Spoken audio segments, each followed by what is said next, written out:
Australia, the United Kingdom, and America will deploy advanced artificial intelligence to track and surveil submarines in the Asia Pacific as part of a larger AUKUS-led collaboration to contain threats to democracies in the region, including from a rising China. Defense Minister Richard Marles announced the high-tech push alongside his US and UK counterparts Lloyd Austin and Grant Shapps in California on Friday, with the AI system set to be deployed on maritime patrol aircraft. These joint advances will allow for timely high-volume data analysis, improving our anti-submarine warfare capabilities. Sonobuoy is a small sonar system dropped from aircraft or ships into the ocean and is used in anti-submarine warfare.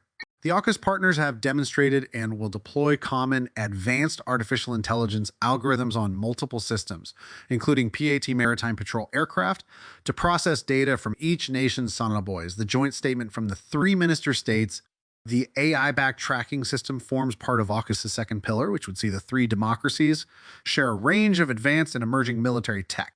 The joint statement commits to developing quantum technologies for positioning, navigation, and timing in military capabilities and a deep space advanced radar capability, which would provide 24-hour continuous all-weather global coverage to detect, track, and identify objects in deep space and increase space domain awareness. The first pillar of AUKUS involves Australia's acquisition of conventionally armed, nuclear-powered submarines, with the government set to shell out up to $368 in the next 3 decades to get them. For more than a century, the three nations have stood shoulder to shoulder along with other allies and partners to help sustain peace, stability, and prosperity around the world.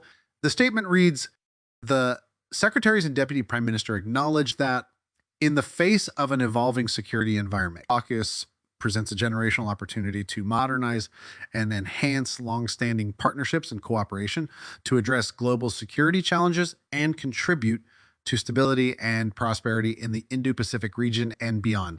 The meeting of the ministers in Silicon Valley, the epicenter of America's emerging tech industry, comes just days after the Chinese Navy injured Australian Navy personnel with underwater sonar in the East China Sea. Mr. Marles said Haste to Roomba was operating in international waters when a People's Liberation Army Navy Planet destroyer approached, despite communications with Toowoomba. The Chinese ship activated its sonar, forcing Australian Navy divers to exit the water. Medical assessments conducted after the divers exited the water identified they had sustained minor injuries, likely due to being subjected to the sonar pulses from the Chinese destroyer, Mr. Marles said in a statement. Mr. Marles has slammed the plane ship's maneuver as unsafe and unprofessional. Australia expects all countries, including China, to operate their militaries in a professional and safe manner, he said.